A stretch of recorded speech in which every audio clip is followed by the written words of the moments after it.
अच्छा जी, ये हमारे पास एक बेंचमार्क था। एक दूसरा पहले हम लोग ये देख लेते हैं कि जो एनजी बेंचमार्क है उसके हमारे पास जो है वो शॉर्ट कमिंग्स क्या है। उसकी शॉर्ट कमिंग्स ये हैं कि एक तो ये कि उसके अंदर नंबर ऑफ कम्युनिटीज फिक्स्ड है। ठीक है, आपके पास हमेशा आप 4 कम्युनिटीज लेते हैं। फिर दूसरी चीज ये कि आपके पास जो कम्युनिटीज का साइज है वो भी फिक्स्ड है कि हर कम्युनिटी के अंदर आपके पास n/4 नोड्स होंगी, मतलब क्वार्टर नोड्स होंगी हर कम्युनिटी के अंदर। तो हर कम्युनिटी का साइज भी सेम है। तो इसके अंदर अगर आप इस बेंचमार्क को कंपेयर करें रियल लाइफ नेटवर्क से, तो रियल लाइफ नेटवर्क में अगर अभी आपने अपनी असाइनमेंट नंबर जो लास्ट असाइनमेंट आपको मिली हुई है उसके ऊपर आपने काम किया है और कम्युनिटीज उसके अंदर आइडेंटिफाई की हैं, तो आपने देखा होगा कि कुछ आपको जो है वो बड़ी कम्युनिटीज मिलती हैं और फिर ज़्यादातर कम्युनिटीज़ जो होती हैं वो थोड़ी थोड़ी नोड्स की हमारे पास छोटी छोटी सी जो है वो कम्युनिटीज़ होती हैं। तो हमारे पास रियल लाइफ के नेटवर्क्स के अंदर जो हमारे पास कम्युनिटीज़ होती हैं उसके अंदर हमारे पास ये होता है, एक तो ये कि हमारे पास नंबर ऑफ़ कम्युनिटीज़ जो होती हैं वो हमारे पास कम ज़्यादा हो सकती हैं, मतलब we can have like any number of communities. दूसरी चीज़ ये कि रियल लाइफ नेटवर्क्स के अंदर हमारे पास कुछ कम्युनिटीज़ जो हैं वो हमारे पास बड़ी होंगी, कुछ कम्युनिटीज़ हमारे पास जो है वो छोटी होंगी। ठीक है, और इसी तरह हमारे पास इनफैक्ट ये होगा कि बहुत कम कम्युनिटीज़ होंगी जिनका साइज़ बहुत बड़ा होगा और ज़्यादातर कम्युनिटीज़ जो हैं वो हमारे पास छोटे साइज़ की होंगी। तो ये जो चीज़ें हैं ये हमारे पास एनजी बेंचमार्क इन इन कंसर्न्स को एड्रेस नहीं करता। इस तरह का एक नेटवर्क जनरेट करने के लिए ये हमारे पास 3 रिसर्चर्स हैं, इन्होंने एलएफआर बेंचमार्क अपने लास्ट एम्स की बेस पे एक बेंचमार्क जो है वो प्रपोज किया। और ये बेंचमार्क क्या करता है कि इसके अंदर नंबर ऑफ कम्युनिटीज़ आप अपनी मर्जी से देते हैं। एनजी में इस तरह नहीं होता, एनजी में हमेशा 4 कम्युनिटीज़ होती हैं। नंबर ऑफ कम्युनिटीज़ आप अपनी मर्जी से देते हैं। इसके अंदर जो कम्युनिटीज़ का जो साइज़ होता है वो हमारे पास पावर लॉ डिस्ट्रीब्यूशन को फॉलो कर रहा होता है। पावर लॉ डिस्ट्रीब्यूशन पे हम लोग कुछ लेक्चर्स के बाद बात करेंगे, लेकिन बस आप ये ज़हन में रखें कि पावर लॉ डिस्ट्रीब्यूशन इस तरह अगर कम्युनिटी साइज़ के पर्सपेक्टिव में देखें तो वो हमारे पास इस तरह का होगा कि थोड़ी सी कम्युनिटीज़ होंगी जिनका साइज़ बहुत बड़ा होगा, जिसके अंदर ज़्यादा नोड्स होंगी, और ज़्यादातर कम्युनिटीज़ में हमारे पास थोड़ी नोड्स होंगी। ठीक है, तो अगर आप ये एलएफआर बेंचमार्क से हमारे पास जो है वो एक नेटवर्क जनरेट हुआ है, तो इसके अंदर आप देखें तो एक ही कम्युनिटी आपके पास जो बहुत बड़ी है। ठीक है, उसके बाद फिर कुछ कम्युनिटीज़ हैं जो उससे छोटी हैं और ज़्यादातर कम्युनिटीज़ जो हैं वो आपके पास छोटे साइज़ की आपको जो है वो मिल रही हैं। तो ज़्यादातर कम्युनिटीज़ छोटी होंगी, बहुत कम कम्युनिटीज़ होंगी जो आपके पास बड़े साइज़ की होंगी। ठीक है, तो इसके अंदर आपके पास नंबर ऑफ़ कम्युनिटीज़ वेरिएबल है। जो कम्युनिटी का साइज़ है वो आपके पास वेरी करता है। बहुत बड़े साइज़ की कम कम्युनिटीज़ होंगी, छोटे साइज़ की ज़्यादा कम्युनिटीज़ होंगी। ठीक है, फिर इसके अंदर जो म्यू पैरामीटर है वो भी एग्जिस्ट करता है कि आपके पास जो है आप कंट्रोल कर रहे होते हैं कि आपके पास हर नोड की इंटरनल डिग्री क्या होगी और एक्सटर्नल डिग्री क्या होगी। तो ये बेंचमार्क काम इस तरह करता है कि आप जो है वो पहले नंबर ऑफ़ नोड्स डिसाइड कर लेते हैं कि आपके पास नंबर ऑफ़ नोड्स कितनी है। ठीक है, अच्छा, जब नंबर ऑफ़ नोड्स आपके पास आ गई तो फिर आप क्या करते हैं कि हर नोड को एक कम्युनिटी असाइन कर देते हैं। ठीक है, और ये कम्युनिटीज़ जो हैं वो आप असाइन किस तरह करते हैं?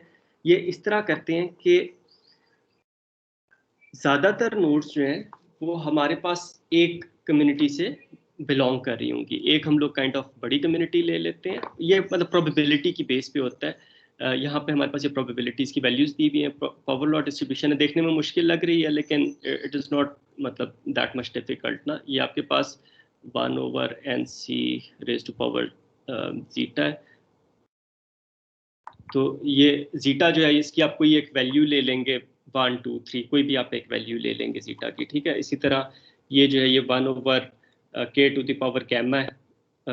गैमा की आप कोई भी वैल्यू ले लेंगे, जितनी बड़ी वैल्यू लेंगे उतनी प्रोबेबिलिटी जो है वो आपके पास कम होगी। ठीक है, जितनी छोटी वैल्यू लेंगे उतनी प्रोबेबिलिटी आपके पास जो है वो ज़्यादा होगी। तो आप क्या करते हैं कि एक प्रोबेबिलिटी की बेस पे नोड्स को कम्युनिटीज़ में असाइन कर देते हैं। अब यहाँ पे आपने देखें 2 कम्युनिटीज़ हम लोगों ने ली, कुछ को हम लोगों ने ग्रीन, कुछ नोड्स को ग्रीन कम्युनिटी असाइन कर दी और कुछ नोड्स को हम लोगों ने जो है वो पर्पल कम्युनिटी असाइन कर दी। और फिर इसी तरह नोड्स की जो डिग्री है वो भी हमारे पास जो है वो पावर लॉ डिस्ट्रीब्यूशन को फॉलो कर रही होगी, दैट मीन्स कि सिर्फ कुछ नोड्स होंगी जो हाई डिग्री होंगी, ठीक है, और हमारे पास ज़्यादातर नोड्स जो है वो हमारे पास लो डिग्री होंगी, ठीक है। और फिर जब हम लोगों ने उनकी यहाँ पे कम्युनिटी असाइन कर दी, उनको हम लोगों ने डिग्री असाइन कर दी, हर नोड की डिग्री कितनी होगी, फिर हम लोग क्या करेंगे कि जो हमारे पास इंटरनल और के एक्सटर्नल क्या हो जाएगा, कि हम लोग म्यू की बेस पे उसकी हर नोड की इंटरनल और एक्सटर्नल डिग्री जो है वो हम लोग डिसाइड कर लेंगे। तो यहाँ पे आप देखें कि इस नोड की वो तीनों लिंक्स जो हैं वो हमारे पास विद इन द कम्युनिटी मिल रहे हैं, इसके हमारे पास जो है वो 3 links with in the community है, एक लिंक जो आउटसाइड द कम्युनिटी है। इस तरह हम लोग हर नोड की जो है वो ये म्यू पैरामीटर की बेस पे उसके इंटरनल और एक्सटर्नल डिग्री जो है वो असाइन कर देंगे कि इसकी इंटरनल डिग्री क्या होगी, इसकी एक्सटर्नल डिग्री क्या होगी हर नोड के लिए। अच्छा, अभी तक हम लोगों ने कम्युनिटीज़ नहीं असाइन की। अब जब हम लोगों ने इंटरनल और एक्सटर्नल डिग्रीज हम लोगों ने असाइन कर दी, तो फिर हम लोग क्या करेंगे कि जो इंटरनल डिग्री, मतलब जैसे अगर ये वाली नोड लें, फर्ज करें ये वाली नोड है, ठीक है, तो इसके जो 3 लिंक्स हैं वो विद इन द कम्युनिटी है, तो इसके जो ग्रीन कम्युनिटी है उसके अंदर ही रेंडमली ये 3 लिंक्स हम लोगों ने असाइन कर दिए। अगर हम लोग ये वाली नोड लें, इसके 3 लिंक्स हमारे पास जो है विद इन द कम्युनिटी हैं, तो 3 लिंक्स इसके हम लोगों ने विद इन द कम्युनिटी दे दिए, एक लिंक आउटसाइड द कम्युनिटी, तो एक लिंक हम लोगों ने किसी और कम्युनिटी में दे दिया, और रैंडमली हम लोग किसी भी और कम्युनिटी में दे देंगे। तो इस तरीके से हम लोग लास्ट स्टेप के अंदर क्या करते हैं कि नोड्स को आपस में ज्वाइन कर देते हैं। तो इससे जो हमारे पास नेटवर्क जनरेट होगा, उसके अंदर आपने बस ये बात जहन में रखनी है कि उसके अंदर बहुत कम कम्युनिटीज होंगी जो बहुत लार्ज साइज की होंगी, और बहुत कम नोड्स होंगी जो बहुत हाई डिग्री होंगी, ठीक है। और हमारे पास इस तरीके से एक नेटवर्क जनरेट हो जाता है। इसके अंदर नंबर ऑफ कम्युनिटीज़ भी वेरिएबल है, कम्युनिटी का साइज जो है वो भी डिफरेंट है, डिफरेंट कम्युनिटीज़ डिफरेंट साइजेस की हैं, डिफरेंट नोड्स डिफरेंट डिग्रीज की हैं। तो ये मोर और लेस हमारे पास जो रियल लाइफ के अंदर नेटवर्क्स हैं उनको सिमुलेट कर रहा होता है ये बेंचमार्क, ठीक है। अब ये वाला नेटवर्क हम लोग देंगे एक कम्युनिटी डिटेक्शन के एल्गोरिथम को।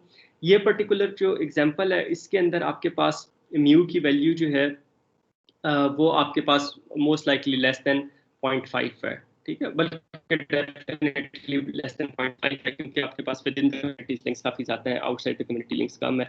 तो अब आपके पास ये वाला नेटवर्क आप एल्गोरिदम को देंगे तो you expect from the algorithm to identify the communities correctly, ठीक है। तो जब आपके पास वो एल्गोरिदम कम्युनिटीज आइडेंटिफाई कर लेगा तो इन कम्युनिटीज का आप ओवरलैप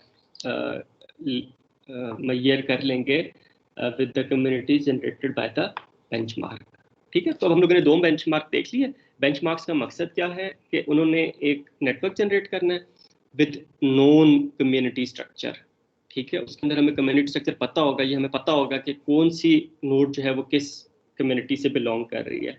अब वो नेटवर्क हम लोग एल्गोरिदम को पास कर देंगे, एल्गोरिदम भी कम्युनिटी जनरेट करेगा। अब जो हमारे पास बेंचमार्क की कम्युनिटीज़ हैं और जो एल्गोरिदम ने कम्युनिटीज़ जनरेट की हैं उनका ओवरलैप देख लेंगे। जितना ओवरलैप ज़्यादा होगा उतनी हमारे पास जो है वो कम्युनिटी डिटेक्शन एल्गोरिदम की परफॉर्मेंस जो है वो हमारे पास अच्छी होगी, ठीक है जी।